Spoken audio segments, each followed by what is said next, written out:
어느 병원의 병실에 몸을 움직이지 못하는 두 중환자가 있었습니다. 한 환자는 창가에 있는 병상에 누워 있고요. 그래서 창밖을 내다볼 수가 있습니다. 다른 환자는 벽 쪽에 붙어있는 침상에 누워 있어서 밖을 내다보지 못합니다. 그런데 그 창가에 누워있는 환자가 매일매일 그 다른 쪽, 벽 쪽에 있는 환자에게 바깥 풍경을 얘기해 줍니다. 김 선생님, 오늘은 어제 그렇게 빨갛게 물든 단풍잎이 떨어졌군요. 그리고 그 낙엽들을 아름다운 연인들이 밟고 지나갑니다. 김 선생님, 오늘은 잎사귀에 서리가 맺혔네요. 날씨가 상당히 쌀쌀한 것 같습니다. 이렇게 매일매일 바깥 풍경을 전해주며 이야기를 해주니까 그 맞은편 쪽에 있는, 이 벽 쪽에 있는 환자가 그 얘기를 들으면서 굉장히 힘을 얻을 수가 있었어요. 그런데 매일 그 바깥 풍경을 전해주며 힘을 주던 그 환자가 끝내 세상을 떠납니다. 이제 그 이야기를 듣기만 하던 그 환자가 창가 쪽 침상으로 옮기게 되었어요. 그는 큰 기대를 가졌습니다. 말로만 듣던, 얘기로만 듣던 그 단풍잎이 떨어진 그 낙엽길, 서리 맞은 잎사귀들을 볼 수 있기를 기대했습니다. 연인들이 걸어가는 그 오솔길을 볼 수 있기를 기대했습니다. 그런데 정작 그 창가의 침상으로 옮겨본 그는 단풍나무도 보이지 않고 오솔길도 보이지 않는 것을 발견했습니다. 그가 볼 수 있었던 것은 오직 회색 콘크리트 벽뿐이었습니다. 여러분은 지금 무엇을 보고 계십니까? 눈에 보이는 게 중요한 게 아니라 내가 무엇을 보려고 하느냐가 중요한 거예요. 여러분은 사랑하는 사람들의 안에서 무엇을 보려고 하십니까? 여러분은 여러분 안에 혹시 하나님의 꿈을 보고 계십니까? 하나님의 소망을 여러분 안에 느끼고 계십니까? 여러분 가장 가까운 자녀들, 여러분 가장 가까운 배우자들에게서 아름다운 모습을 바라보고 있습니까? 오늘 우리가 읽은 성경 본문은 잘 아는 이야기죠. 가나안 정탐 이야기입니다. 출애굽한 이스라엘 백성들이 이제 가나안 땅에 들어가기 위해서 가나안 접경까지 오게 되었어요. 가데스 바네아에 갔을 때에 각 지파별로 12명의 대표를 뽑아서 이제 그들이 들어가게 될 가나안 땅을 정탐하게 되었습니다. 돌아온 12명의 대표들이 보고를 합니다. 그 보고를 받는 장면이 민수기 13장이에요. 그런데 여기 보면 두 부류의 사람들이 등장을 합니다. 저들은 저마다 우리가 보았다, 우리가 본즉, 우리가 보니, 우리가 보았나니 그렇게 이야기합니다. 분명하게 내 눈으로 똑똑히 보았다, 그렇게 얘기를 합니다. 그런데 그렇게 보았다는 사람들의 얘기가 두 가지예요. 31절에 보면 한 부류가 이야기를 합니다. 그 백성을 치지 못할 겁니다. 그 땅 거민은 강하고 성읍은 견고합니다. 가나안 땅은 거민을 삼키는 땅입니다. 저들은 체격이 크고 키가 장대합니다. 우리는 그들로 인해서 메뚜기처럼 보였습니다. 아마 저들도 우리를 메뚜기처럼 보았을 것입니다. 우리가 두 눈으로 똑똑히 보았습니다. 그래요. 그들은 두 눈으로 똑똑히 보았습니다. 가나안 거민들을 보았고 그들이 안악자손으로 장대한 백성인 것도 보았고 그 성읍이 견고한 것도 보았습니다. 그들이 눈으로 본 건 잘못된 게 아무것도 없었어요. 그러나 그들은 그 눈으로 사물을 부정적인 관점에서 보았습니다. 두려움의 눈으로 보았던 것입니다. 그와는 반대로 14장 후반부에 보면 여호수아와 갈렙이 보고하는 장면이 나옵니다. 그들은 긍정적인 시각으로, 믿음의 시각으로, 하나님의 눈으로 보았습니다. 그 눈으로 가나안 땅을 보았습니다. 전혀 다르게 보였어요. 그들은 이야기합니다. 올라가서 그 땅을 취하자. 능히 이길 것이다.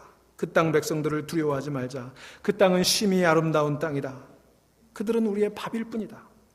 그들의 보호자는 그들에게서 떠났고 하나님이 우리와 함께 계신다. 여러분, 분명히 똑같은 대상을 보았고 똑같은 지역을 보았습니다. 그러나 그것을 본 그들의 보고는 180도 다른 보고였습니다. 부정적인 눈, 불안과 두려움의 눈으로 본 사람들은 자기들의 모습이 메뚜기처럼 여겨졌던 것입니다. 우리는 보았노라 라고 말하고 있지만 정말 무엇을 본 것입니까? 그들은 자신들이 메뚜기처럼 보였고 남들이 볼 때도 그렇게 보였을 거라고 말합니다. 자기 자신들이 자기를 그렇게 보고 있는 거예요. 자, 여기 자기가 메뚜기처럼 보였다라고 하는 말이 등장을 하는데요. 메뚜기를 한번 생각해 보고자 합니다. 성경에 메뚜기가 종종 등장하죠. 특별히 구약 성경에 메뚜기 이야기가 많이 나옵니다. 아마 여기 연세 드신 분들은 메뚜기 그러면 뭐가 생각나세요? 옛날에 시골에서 메뚜기 잡아먹던 기억이 나시죠? 철사에 메뚜기 주르륵 꿰가지고 불에다가 톡톡톡톡 튀겨먹던 그 장면이 생각나시잖아요. 저 어렸을 때도 메뚜기들을 잡아먹었던 것 같아요. 저는 비위가 약해서 먹지는 못했지만 먹는 게 제법 맛있어 보였어요. 요즘 한국에는요, 메뚜기가 굉장히 영양가가 좋다고 그러니까 메뚜기를 갈아서 쿠키로 만들어서 판다고 그러거든요. 꽤 비싸다고 그래요. 자, 그런데 성경에 나오는 메뚜기는 그런 이미지는 아니에요. 성경에 나오는 메뚜기 또는 황충이라고 얘기하는데, 여러분 성경에 제일 처음 메뚜기 이야기가 어디 나오죠? 출애굽기에 보면 메뚜기 재앙 이야기가 나오죠. 그 외에도 이 예언서에 보면 이스라엘의 재앙을 얘기할 때 메뚜기 재앙을 많이 얘기합니다. 그러니까 이스라엘 백성들 속에 그 메뚜기는요, 재앙과 관련이 있었어요. 자, 여기 저들이 자기 자신을 메뚜기와 같다 그렇게 얘기합니다. 신앙이 없는 저들의 고백인 것이에요. 자기들이 메뚜기 같다는 고백, 신앙이 없는 고백이었어요. 그렇다면 우리 한번 그 메뚜기 같은 저들의 모습들을 통해서 무엇이 문제였는지를 한번 생각해 보고자 하는 것입니다. 첫째로 메뚜기는요, 하늘을 뒤덮습니다. 까맣게 하늘을 뒤덮으며 옮겨다니는 것을 볼 수 있죠. 모세의 재앙 때도 저들이 하늘을 덮었습니다. 여러분 옛날에 펄벅의 대지라는 영화 아시죠? 그 영화를 보면 그 메뚜기가 온 하늘을 덮는, 그래서 그냥 대낮인데도 불구하고 어두컴컴해지는 그런 장면 아마 기억하시는 분들이 있을 거예요. 메뚜기가 하늘을 덮습니다. 마치 낮이 밤처럼 컴컴해지는 것입니다. 여러분 그게 메뚜기예요. 여러분 우리의 모습이 메뚜기와 같은 겁니다. 내 손바닥으로 하늘을 가려버립니다. 하늘의 영광을 가리려고 하는 것입니다. 여러분, 여러분이 가진 지식, 여러분이 가진 소유물, 그것이 하늘을 가리고 있어요. 하나님의 뜻을 가려버리고 있습니다. 여러분, 우리는요, 하늘나라를 바라보는 사람들 아닙니까? 우리는 하늘의 소망을 가지고 사는 사람들이에요. 우리는 이 땅에 살지만 우리는 하늘의 백성이기 때문에 하늘을 보고 살아야 되는 것입니다. 그 하늘나라를 보고 그것을 내 마음속에 간직하고 나날이 그것을 꿈꾸며 사는 백성이 하늘 백성, 우리 그리스도인들입니다. 여러분 저는 생각해 봅니다. 이 땅에, 이 지구상에 정말 하늘을 바라보는 하늘의 백성이 1%만 있다면 세상은 달라질 거예요. 모든 불의와 불공평, 그런 추악한 죄악의 모습들이 사라질 거예요. 그런데 하늘을 보는 사람들의 숫자가 적은 게 문제예요. 여러분은 무엇을 먼저 여러분 앞에 세우고 있습니까? 여러분 앞에서 무엇이 여러분의 삶을 이끌어가고 있습니까? 무엇이 여러분 삶의 추진력입니까? 여러분 욥이 이런 질문을 합니다. 욥기에 보면 하나님 어찌하여 나를 버리시나이까? 욥이 처한 상황, 하나님이 버린 것처럼 절박한 상황이었어요. 하나님 대답 좀 해보세요. 하나님 살아계시다면 대답 좀 해보세요. 욥의 절실한 그 물음에 하나님께서 대답하십니다. 욥기 38장 2절 이하의 말씀이에요. 무지한 말로 이치를 어둡게 하는 자가 누구냐? 내가 땅에 기초를 놓을 때에 내가 어디 있었느냐? 내가 이 천지를 창조할 때에 너는 나와 함께 있었느냐? 그때 내가 너의 마음속에 꿈을 심어 놓았지. 내가 너의 삶 속에 심어 놓은 그 꿈, 너는 그 꿈을 보지 못하느냐? 사랑하는 여러분, 여러분들 속에, 여러분 사랑하는 자녀들, 여러분 가족들 안에, 여러분 사랑하는 친구들 가운데 하나님이 분명히 심어 놓으신 위대한 꿈이 있음을 믿으시기 바랍니다.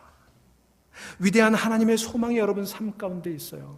하나님은 이 세상을 그저 창조하시지 않았어요. 그 속에 하나님의 꿈을 심어 놓으셨어요. 교회는요, 하나님의 꿈이 심어진 곳이에요. 우리는 문제가 그 꿈을 보지 못하는 게 문제예요. 그 소망을 보지 못하는 거예요. 여러분, 목회자로서 누리는 특권이 있어요. 목회자로 누리는 특권이 뭐냐 하면요, 우리 교인들이 태어나고 성장하고 죽는 그 모든 과정을 지켜본다는 거예요. 그걸 지켜보고 또 관찰하고 또 거기에 참여할 수 있는 그런 특권이 우리에게 주어져 있어요.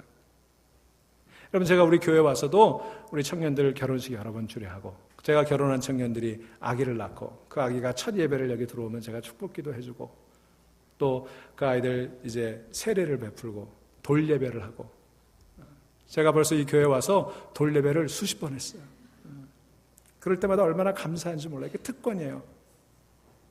제가 목회 초년명이었던 때, 제가 목회를 막 시작했을 때, 그때 겪었던 어떤 날의 기억을 제가 잊지 못합니다. 아, 이게 목회로구나를 느꼈던 날이 있어요.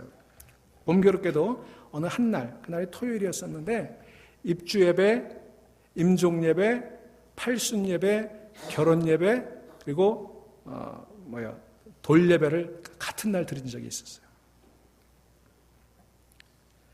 얼마나 정신이 없었는지 워커힐에서 팔순예배가 있는데 가다가 차가 막히니까 기사는 계속 운전하고 우리는 내려서 전철 타고 또 가고, 또 끝나자마자 얼른 밥도 못 먹고 내려와서 결혼식 가고, 그렇게 하루 종일 돌아다니면서 이게 우리 인생이구나. 그리고 이 인생의 모든 순간순간을 참여할 수 있는 게 목회자의 특권이구나. 그 생각을 했어요.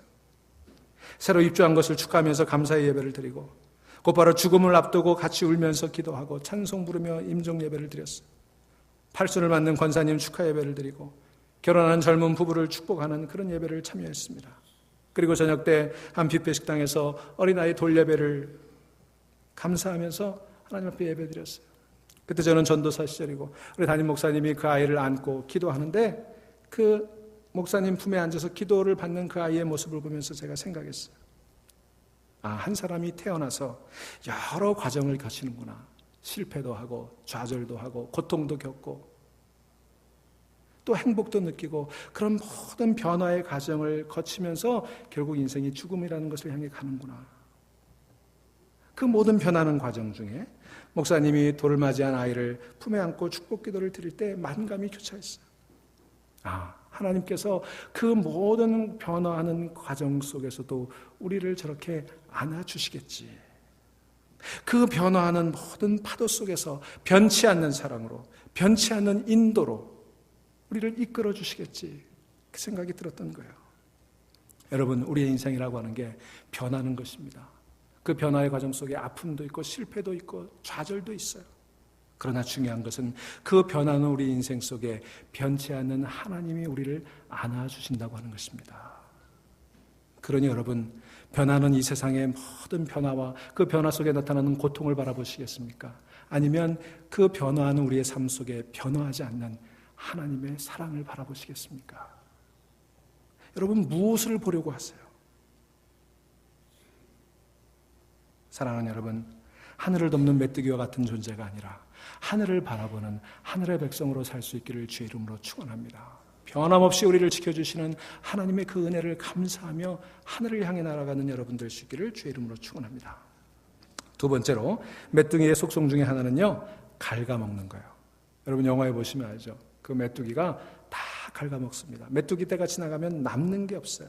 배부른 것도 모르고 만족할 줄도 모르고 다 없어질 때까지 끊임없이 갉아먹는 게 메뚜기예요. 파괴자의 속성을 가지고 있어요. 그래서 메뚜기가 지나간 자리는 남아나는 게 없습니다. 여러분, 우리도 마찬가지예요. 우리도 메뚜기와 같아요. 자족할 줄도 모르고 끊임없이 갉아먹는 거예요. 내 인생을 갉아먹고, 내 사랑하는 자녀의 인생을 갉아먹고, 내 교회를 갉아먹습니다. 여러분, 우리가 자족하지 못할 때, 내게 있는 은혜에 만족하지 못할 때 우리는 메뚜기처럼 살아가게 되는 거예요. 계속 갉아먹다가 결국은 다 망가뜨려 버리는 것입니다. 여러분들 자녀를 향해서 어떠세요?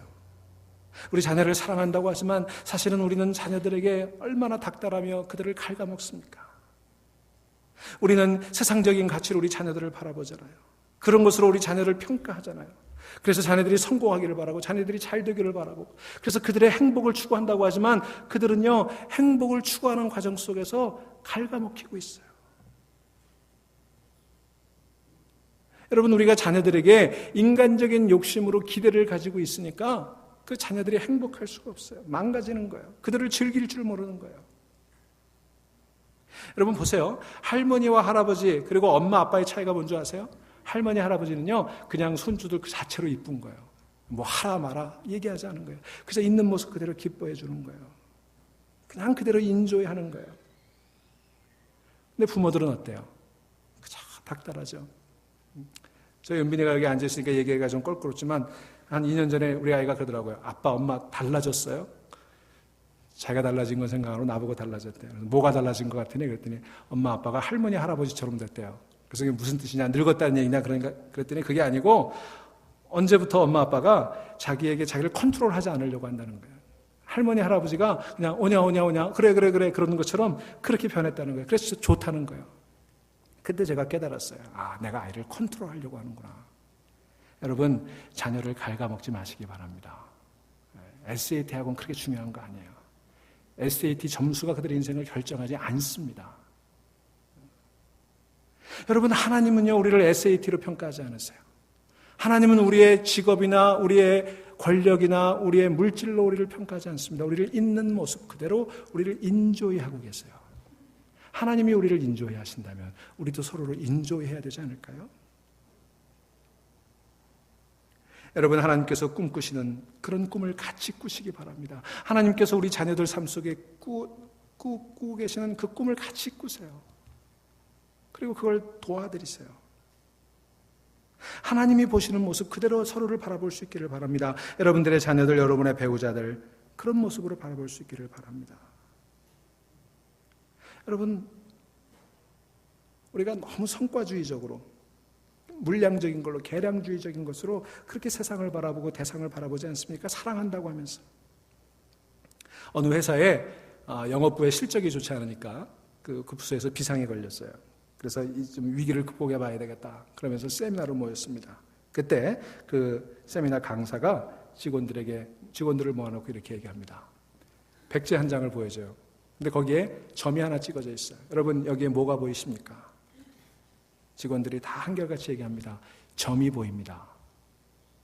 여러분, 이 백지에 점이 보여요? 아니면 하얀 순백의 공간이 보여요? 여러분, 점은 지극히 작은 건데 우리는 그 점만 보는 거예요. 우리 인생의 실패, 우리 인생의 허물, 우리 인생의 약점, 그것만 보는 거예요. 얼마나 많은 가능성이 있는데, 얼마나 많은 순백의 공간이 있는데 그것은 보이지 않고 우리 눈에 보이는 게 하얀 점, 까만 점, 그것만 보이는 거예요. 여러분, 우리가 지금까지 우리의 삶 속에서 많은 사람들에게 또는 자신에게 조그만 오점들, 조그만 실수들, 그런 것에 매여서 큰 것을 바라보지 못하고 살 때가 얼마나 많이 있었습니까? 여러분, 기억하세요. 크게 버려야만 넓고 높고 깊게 볼 수 있는 법이에요.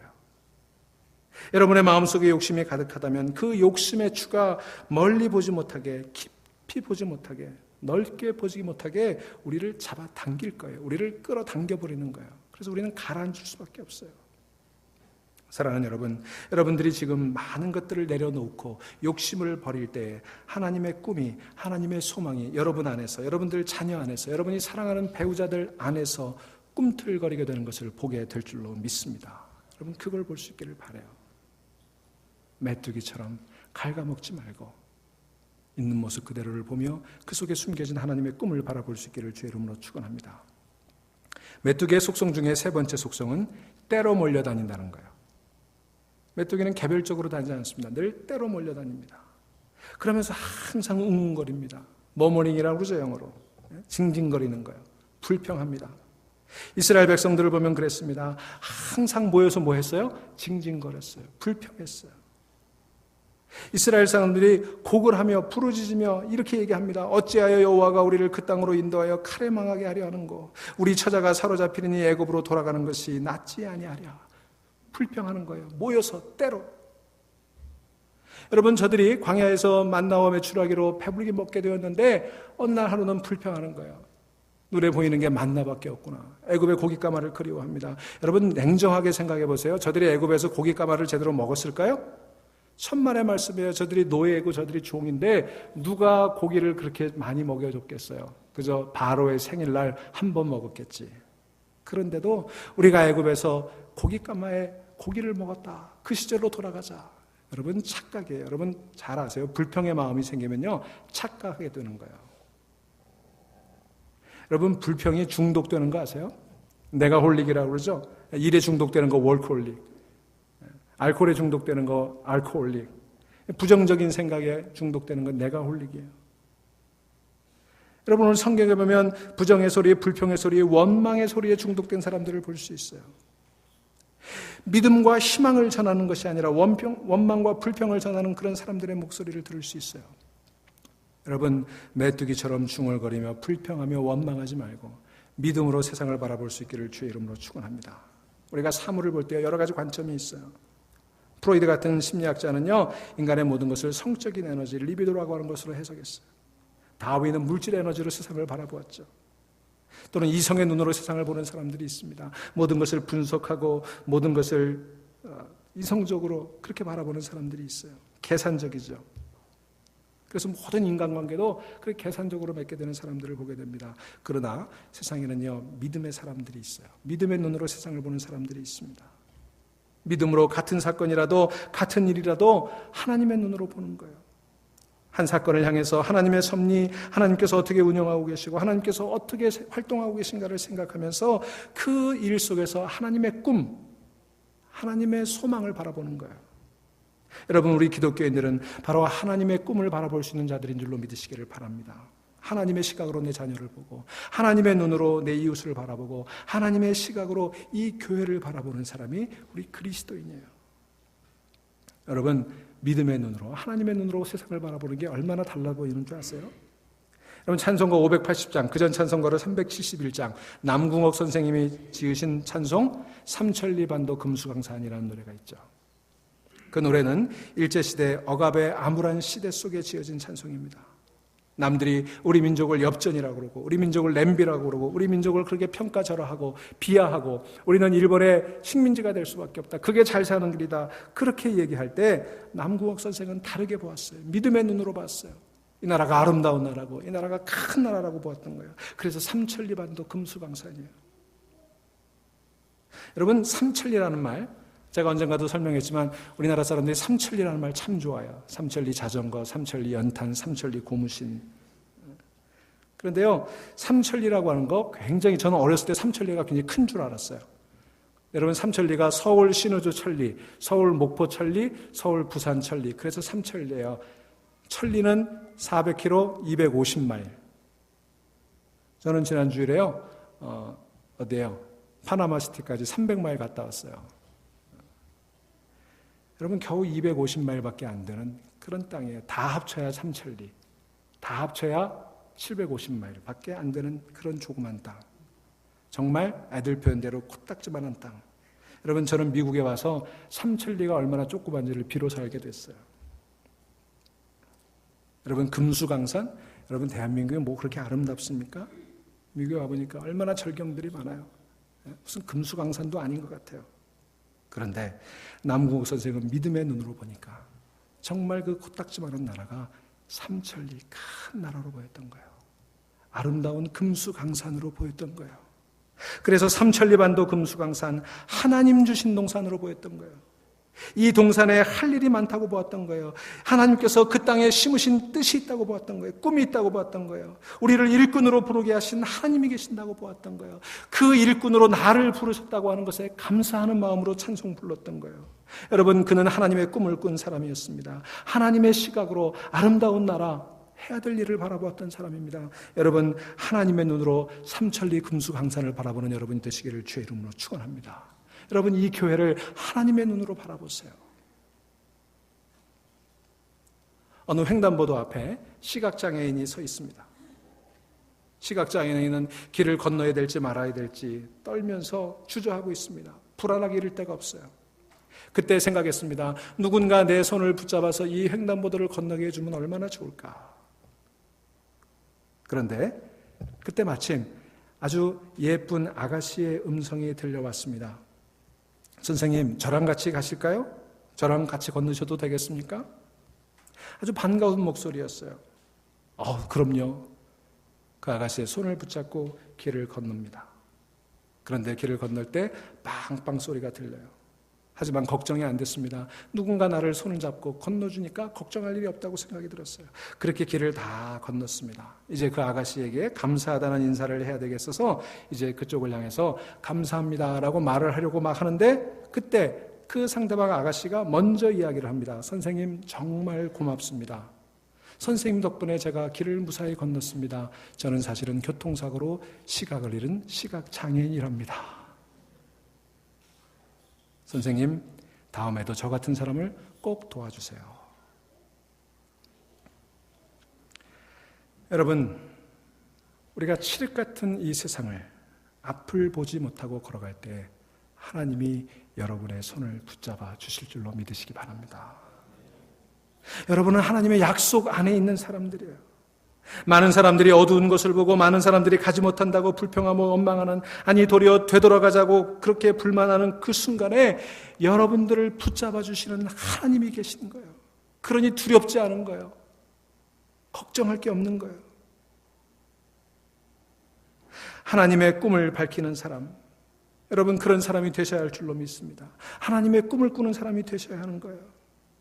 하늘의 뜻을 가리지 말고 메뚜기처럼 하늘의 뜻이 담겨져 있는 우리의 사랑하는 이웃들, 자녀들, 사랑하는 사람들을 갉아먹지 말고 메뚜기처럼 불평불만을 토해내지 말고 많은 것들을 잃어버렸지만 많은 실패를 겪었지만 그러나 내 인생을 하나님 붙들고 건너가고 있다고 그런 믿음 가지고 그런 새 희망을 가지고 그 희망을 전하는 희망의 사도들이 다 될 수 있기를 주의 이름으로 축원합니다.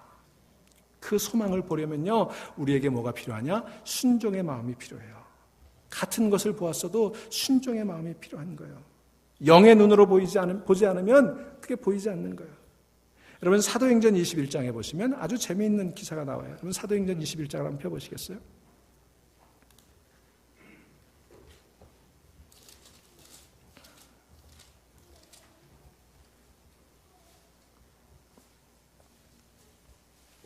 사도행전 21장에 보면 사도 바울이 예루살렘을 향해 갑니다. 이제 그는 로마로 가서 땅끝까지 복음을 전하는 그런 사명을 감당하기를 원하는데 그걸 위해서 예루살렘 교회에 가서 보고도 하고 또 지원도 받고 지지도 받고 또 성원도 얻어서 이제 로마로 가는 게 그의 목적이었어요. 그래서 이제 여러 길을 거쳐서 두로라고 하는 곳에 도착을 했습니다. 배를 타고 두로라고 하는 곳에 도착을 했는데 그곳에 제자들이 나와서 바울을 영접합니다. 21장 4절을 보실까요? 제자들을 찾아 거기서 이래를 머물렀더니 그 제자들이 성령의 감동으로, 잘 들으세요, 성령의 감동이라는 표현이 나옵니다. 성령의 감동으로 바울더러 예루살렘에 들어가지 말라 하더라. 자, 바울의 제자들이 성령의 계시를 받은 것 같아요. 바울이 예루살렘에 가면 체포될 것이다, 고난을 당할 것이다, 어려움을 당하게 될 것이다, 그런 계시를 받았어요. 여러분 성령의 감동으로 이 계시를 받았다는 사실이 중요한 거예요. 그런데 바울은 성령의 감동을 받은 제자들의 만류에도 불구하고 예루살렘으로 올라가겠다고 고집합니다. 여러분 성령의 감동을 받았다는 제자들의 그런 권면을 뿌리치는 게 좀 이상하지 않으세요? 누구보다도 성령의 사람이었던 바울이 왜 성령의 감동을 받은 제자들의 요청을 뿌리쳤을까? 자, 이어서 그곳을 떠나서 가이사랴라고 하는 곳에 도착을 합니다. 거기 초대교회 7지사 가운데 하나였던 빌립이라는 사람의 집에 머물게 돼요. 그런데 그 집에 머물러 있을 때 아가보라고 하는 선지자가 꽤 능력 있는 그런 선지자였던 것 같아요. 예언하는 사람이었어요. 그가 유대로부터 내려와서 이제 바울을 찾아옵니다. 그리고는 바울의 허리띠를 빼앗아서 그것으로 자기 손발을 다 묶고는 예언을 하는 거예요. 퍼포먼스를 하는 거죠. 아마 이런 환상을 보았던 것 같아요. 이 띠의 임자가 예루살렘에서 이런 꼴을 당할 것이다. 아마 하나님께서 그런 계시를 보여주셨던 것 같아요. 본문 10절, 11절 보시면 이렇게 되어 있죠. 11절, 12절 우리에게 와서 바울의 띠를 가져다가 자기 수족을 잡아매고 말하기를 성령이 말씀하시되, 잘 보세요. 성령이 말씀하셨다고 그래요. 성령이 말씀하시되 예루살렘에서 유대인들이 이같이 이 띠 임자를 결박하여 이방인의 손에 넘겨주리라 하거늘 우리가 그 말을 듣고 그곳 사람들과 더불어 바울에게 예루살렘으로 올라가지 말라 권하니. 여러분 하나님께서 계시해 주셨어요. 이런 일이 일어날 것이다. 가지 말아라. 아주 퍼포먼스까지 하면서 아주 시각적으로 그렇게 명확하게 보여주면서 이야기했어요. 그런데 바울은 또 그 만류를 뿌리치고 예루살렘을 향해 올라갑니다. 뭐라고 얘기합니까? 13절에 바울이 대답하되 여러분이 어찌하여 울어 내 마음을 상하게 하느냐? 나는 주 예수의 이름을 위하여 결박당할 뿐 아니라 예루살렘에서 죽을 것도 각오하였노라. 그게 바울의 대답이었어요. 여러분 여기서 한 가지 생각해 보시죠. 남들이 다 성령의 감동으로 예루살렘에서 이루어질 일을 예견하고 있는데 바울은 그걸 몰랐을까요? 바울만 성령의 감동을 받지 못한 걸까요? 그래서 그냥 아무것도 모른 채 무식하게 예루살렘으로 올라가는 걸까요? 그렇지 않죠. 바울은 누구보다도 성령의 사람이고 바울은 누구보다도 더 정확하게 예루살렘에서 이루어질 일을 알고 있었어요. 여러분 중요한 거는요, 아는 게 문제가 아니에요. 내가 어떻게 순종하느냐가 문제예요. 아마 제가 생각하기에 두로에 있던 제자들이나 선지자 아가보는요, 자신들이 성령의 감동으로 바울이 예루살렘에서 당할 일을 계시받게 된 것에 대해서 굉장히 흥분했을 거예요. 아마 여러분들도 기도하다가 무슨 환상 같은 거 보면 굉장히 흥분하지 않겠어요? 야, 내가 성령에 감동받았구나. 내가 존경하는, 내가 사랑하는 바울 선생님이 어려움 당하게 될 것을 내가 미리 알았으니 이거 어떻게 쓰는지 말려야 되겠다. 아마 그렇게 생각한 그들은 굉장히 뿌듯했을 거예요. 의기양양했을 거예요. 성령의 감동으로 그런 사실을 알게 된 자신들에 대해서 굉장히 흐뭇했을 거예요. 그런데요, 그들은 거기까지만 알고 있었어요. 성령의 감동으로 바울이 고난을 받게 될 것이라는 것을 알았으니 그들의 결론은 뭐예요? 바울을 막아야 된다, 이게 결론이었어요. 안 된다는 거예요. 그런데 바울은 달랐습니다.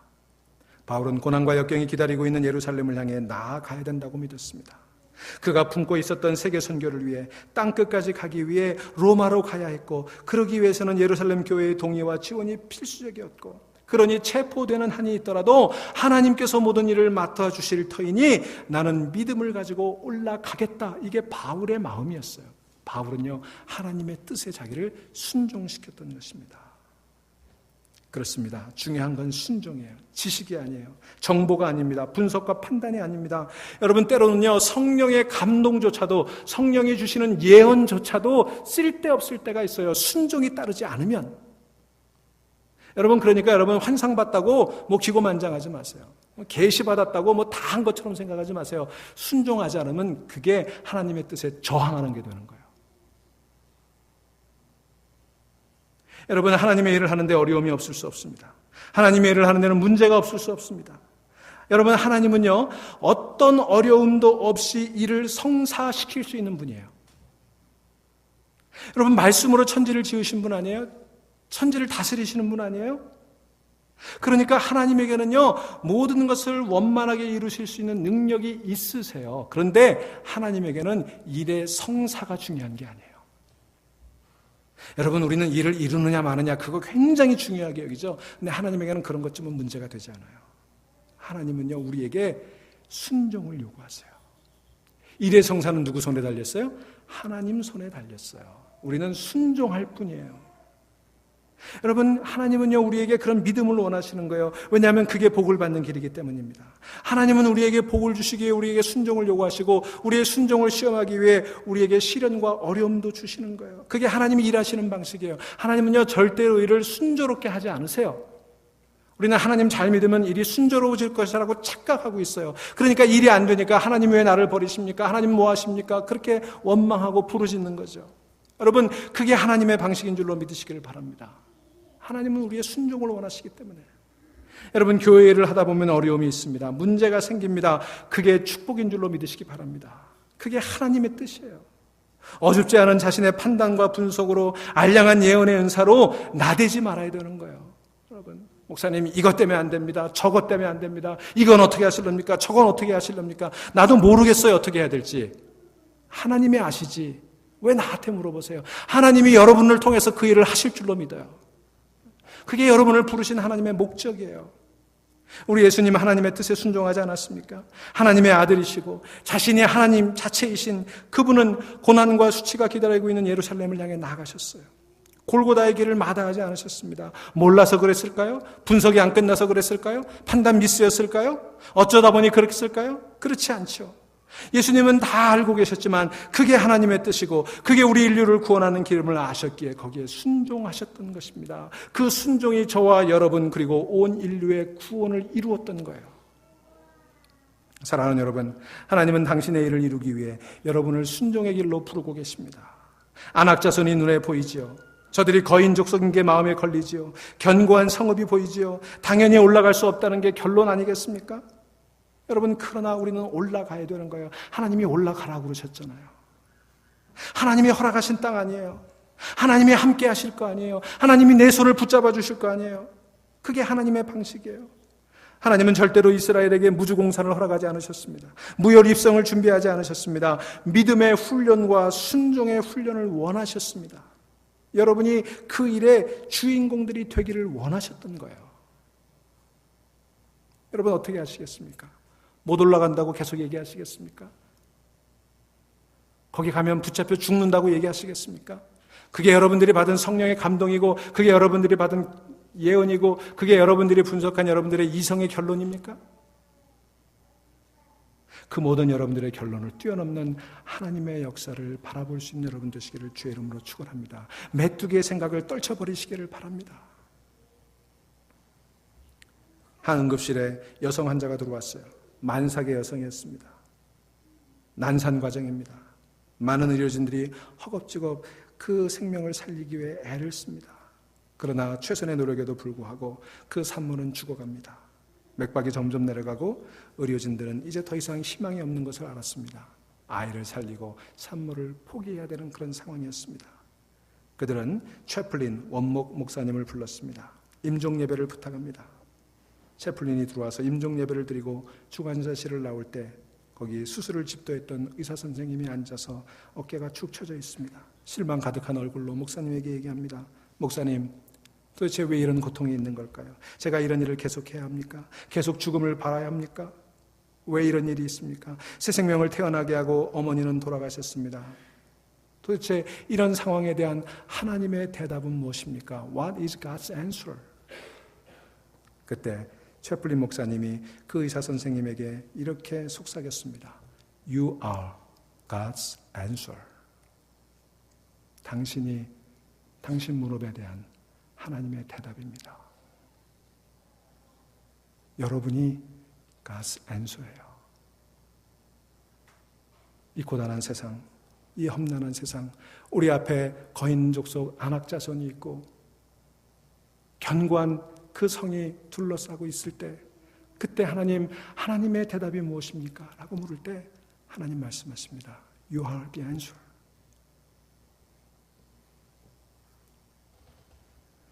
긴 터널 속에 어두운 이상 속에 흔들리고 변화하는 이 세상 속에 여러분이 하나님의 꿈을 이루기 위한 하나님의 대답이신 줄로 믿으시기를 바랍니다.